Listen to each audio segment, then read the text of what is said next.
Assalamualaikum warahmatullahi wabarakatuh.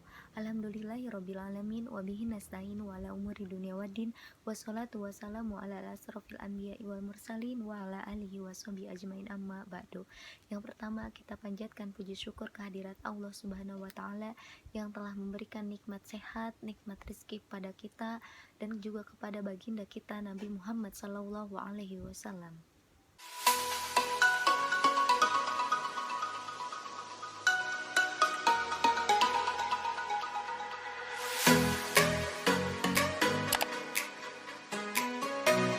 Assalamualaikum warahmatullahi wabarakatuh.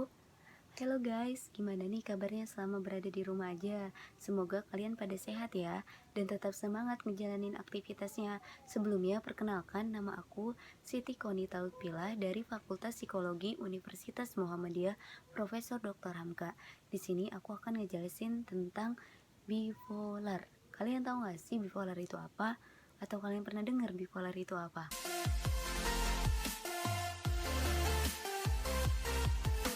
Ya, bipolar itu suatu gangguan yang berhubungan dengan perubahan suasana hati atau emosi yang sangat drastis, yaitu perubahan emosi yang sangat menurun yang sering kita sebut depresi, atau perubahan emosi yang sangat meningkat yang sering kita sebut manik.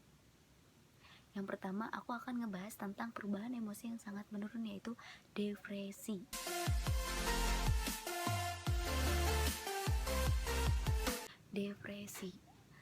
Depresi itu kesedihan yang amat sering terjadi pada setiap orang yang mengidapnya.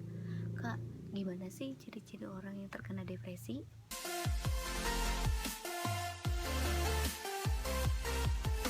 Orang yang terkena depresi biasanya yang pertama, sering menarik diri dari orang lain atau tidak sering bersosialisasi, seringnya mengurung diri.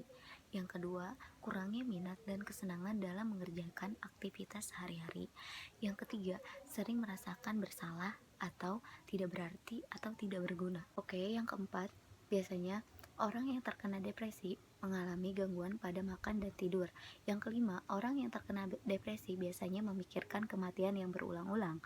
Yang keenam, orang yang terkena depresi biasanya sulit untuk mengambil keputusan, berpikir, dan berkonsentrasi.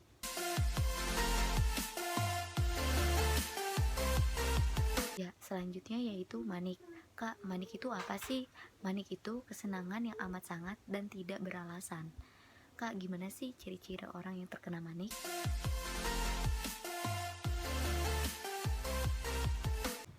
Biasanya orang yang terkena manik yang pertama yaitu tampak terlihat kelebihan energi dan aktivitas yang meningkat.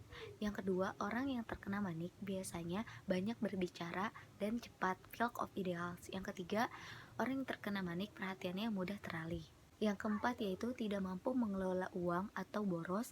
Yang kelima yaitu meningkatnya dorongan seksual. Yang keenam, mengalami hambatan dalam mengambil keputusan.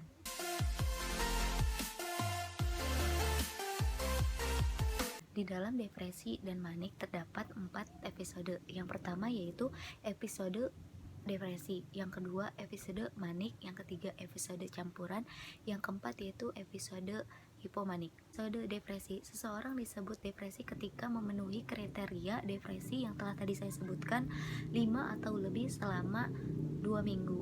Yang kedua yaitu episode manik, seseorang telah disebut manik ketika memenuhi kriteria manik 3 atau lebih selama 1 minggu.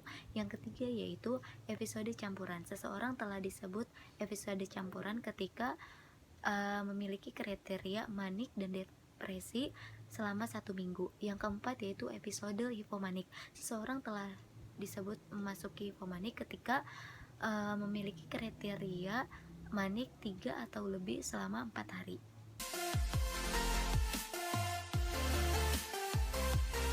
Selanjutnya yaitu diagnosis bipolar disorder. Bipolar disorder terbagi menjadi 3, yaitu bipolar 1 disorder, bipolar 2 disorder, dan cytotimic disorder. Diagnosis yang pertama yaitu bipolar 1 disorder. Seseorang telah disebut bipolar 1 disorder ketika telah memenuhi kriteria episode campuran. Yang kedua yaitu bipolar 2 disorder. Seseorang telah didiagnosis bipolar 2 disorder ketika telah memenuhi episode depresi dan episode hipomanik. Yang ketiga yaitu Cystotomic disorder. Seseorang telah dikatakan diagnosis Cystotomic disorder ketika telah memiliki riwayat episode depresi dan episode hipomanik selama paling kurang 2 tahun.